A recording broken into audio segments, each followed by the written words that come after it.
Então vamos para a língua inglesa. Deixa eu ver onde eu parei, né? Vamos continuar a leitura, porque aqui nestes vídeos de língua inglesa meu foco é leitura, reading. E às vezes eu tento falar alguma coisa também, então o speaking, né? Na verdade, o ideal é que você entenda as quatro, pelo menos, né? Essas quatro, pelo menos, quatro habilidades, né? Então, de leitura, de escrita, de fala e de audição. Então, listening, audição, writing, escrita, speaking, fala, e reading, leitura. Meu foco aqui é reading, eu gosto mais do reading. Bom, nos últimos vídeos tratei sobre a diferença entre approach, method e technique. Approach é uma espécie de, vamos dizer assim, fundo teórico, como se fosse filosofia por detrás de algo.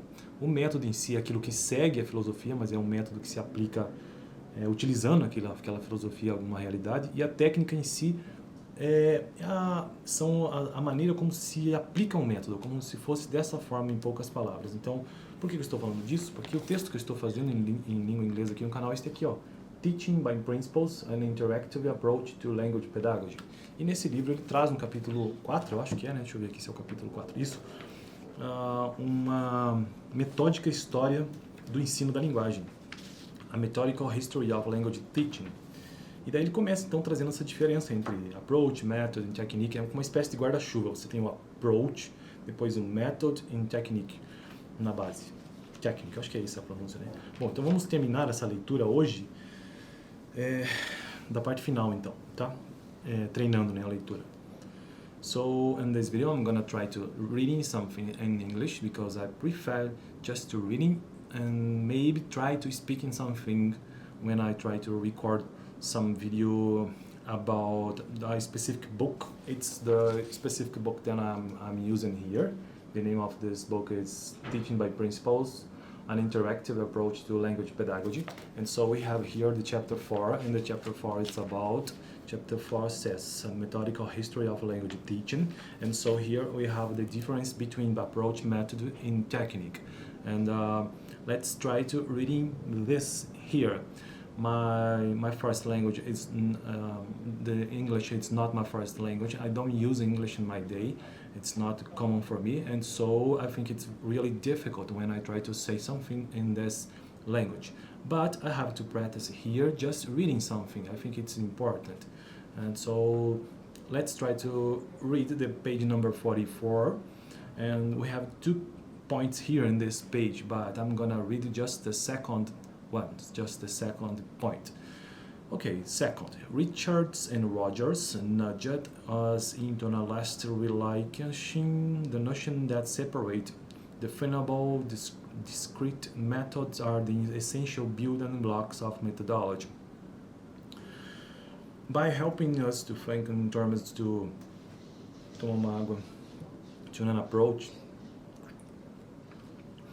that undergirds our language designers curricula, which are realized by various procedural techniques. We could see that methods are, as we will still use and you understand the term, are too restrictive, too pre-programmed, and too pre-packaged.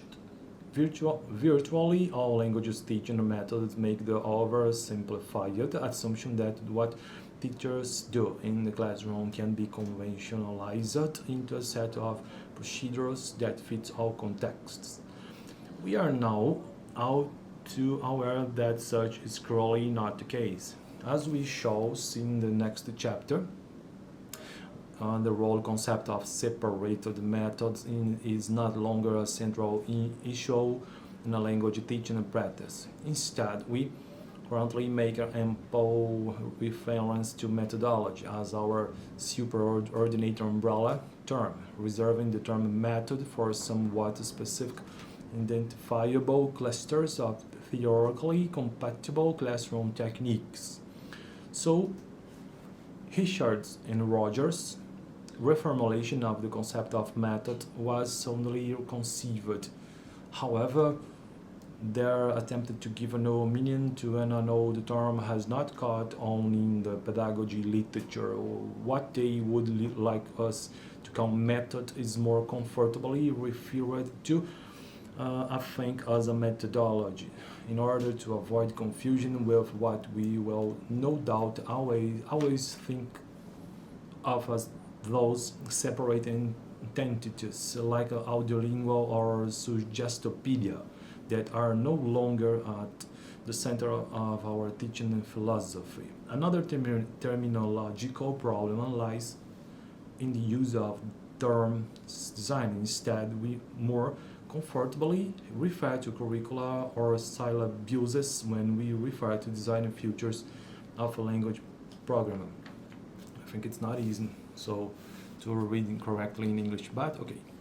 And so now I read something in English and I'm going to try to read something in another languages. I don't use the other languages that I'm going to see now, but I think it's important to practice or to improve the English when we try to learn other languages. It's for me, in my mind, I think it's very useful. Maybe, for example, my focus here is to know or is to practice English, okay? Because one day, I don't know when, but I intend to use the English in my day. I don't know. But I don't intend to use Spanish or German or Italian. But I think it's good for my mind because I can open some kind of box in my mind to improve, because my mind can help me in this specific situation. For example, okay, English is difficult. Okay, English is difficult. But German is much more. Spanish is difficult too. Italian is too. And so, okay, German is very difficult, but English, it's not so difficult like German. And so, okay, let's try to say English better. Do you know what I'm trying to say? I think it's a kind of specific box in my mind that I can open for languages. And so, now let's try to read something in Italian language. In the book, reading. Let's remember, we can reading, we can speaking, we can listening, or we can writing. And so here in this channel, I prefer to use the technique or the specific ability to practice using reading. Parliamo la nostra lingua. That's the name of the book. It's an old book too, very old book, but I like it. It's the image here. We have the Florence. It's a city from Italy. A very beautiful city. And so it's about grammar, and I am on the chapter 1, the first chapter, La grammatica e l'uso parti. And so here we're talking about grammar, lexical, ortho, phonology, and morphology, and so it's syntax too. So let's find the specific text about sintassi. Sintassi, vigne trauti sui nelle tessi ancora brillavano foglie rosse ghiante tinte varie. Sintassi, the definition of sintassi. Nelle vigne su trauti ancora tessi brillavano le foglie rosseggiante a varie tinte. Alessandro Monzoni. Confrontando i due scritti ci rendiamo conto che si tratta dello stesso passo. Unica ma fondamentale differenza è che nel primo le parole si presentano senza un ordine preciso e di conseguenza il discorso risulta privo di significato. Nel secondo invece le parole disposte con ordine logico esprimono un pensiero. La parte della grammatica che regola la dispensazione delle parole secondo un ordine logico si chiama sintassi. Let's repeat the concept of syntax. Syntax, I don't know how can I say this in English. So, la parte della grammatica che regola la disposizione delle parole secondo un ordine logico si chiama sintassi. And so, ed ecco la sintesi. Grammatica, arte di parlare e scrivere correttamente, grammatica. Fonologia, scienza dei suoni. Morfologia, studio Studio della forma, sintasse, studio della disposizione delle parole nel discorso, ortotipia, esatta pronuncia, ortografia, corretta scrittura. It's the definitions of the parts of the grammar here in this book. So in the next video I'm gonna try to say about panorama lessicale. It's another subject here from this book. Okay, now let's try to read something in Spanish. I think it's important too. And so here we have an old book, the Spanish by images. It's a kind of collection because we have here the English by images, the German by images, the French by images, and the Spanish by images. And so I stopped in the page number 11. Okay, number 11. We have a lot of images. I like this kind of book, specific book, because this is specific collection, because we have images. Okay, you can see images like here, and so in the final of the page we have the phonetic transcription. So here, transcript, phonetic, transcript phonetic, and so it's very useful if you know something about phonology, phonetic and phonology. Es un nombre. El hombre tomará el sombrero de la mesa. Es un nombre. El hombre tomará el sombrero de la mesa. And here we have the image. Es un nombre. El hombre tomará el sombrero de la mesa. Here. Tomará el sombrero de la mesa. Tomó el sombrero de la mesa. Es un hombre. É homem. It's a man. El hombre tomará el sombrero de la mesa. O homem pegará o chapéu da mesa. Tomará el sombrero de la mesa. Tomó el sombrero de la mesa. And so here the phonetic symbols: tomará, toma, tomó. So the next page here. El hombre pondrá el sombrero en su cabeza. Pone el sombrero em sua cabeça. O homem colocará o chapéu em sua cabeça. El hombre pondrá el sombrero em sua cabeça. Pone el sombrero em sua cabeça. Pôs o sombrero ou o chapéu em sua cabeça.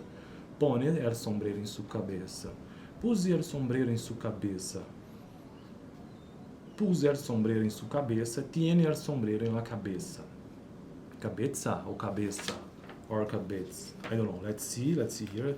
Let's try to find something about this. Su, mesa, sombrero, cabeza, tsa. So here, let's see where is the page, specific page that I stopped at. So el hombre.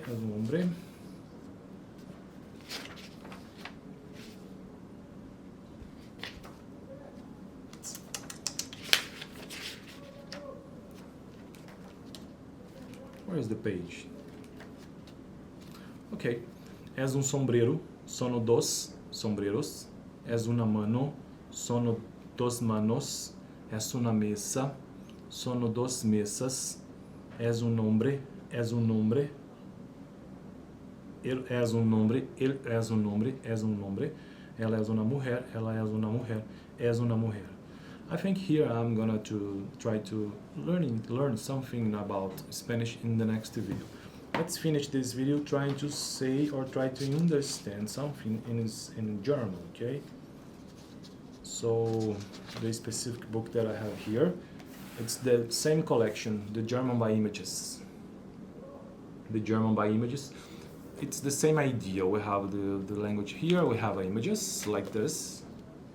And so we have on the final of the page the transcript, the phonetic transcription here. And so I am in the first page about the vowels, because the German has a lot of vowels. I think it's totally unbelievable, because we have 21 vowels. Man, it's incredible. And so today we're gonna talk about E. It's the same in Portuguese and in English. E. Like lenho em português. E, lenho, e. E fechado como em lenho. E. Segundo E. Second letter E em português. E fechado e longo como em vero, vero, vero. But the second here, it's long. It's not short, it's long. Okay, it's the difference between E and E. E and E. E, lenho. E, vero. E, E, E, E. It's the difference. And so, okay, I think it's enough for today. Let's see an example in a German. The first E, E, E. Edict, edict, edict, edict. The second E, weg, weg. I don't know what it means but we just see on the wall. Weg, meer, meer, meer, meer, I think. Okay, I think it's enough for today. Thank you for watching this video. If you want to say the last video I recorded in this channel, you can see, because I'm gonna leave this exactly here in some part of this video. Thank you for watching this video. The playlist trying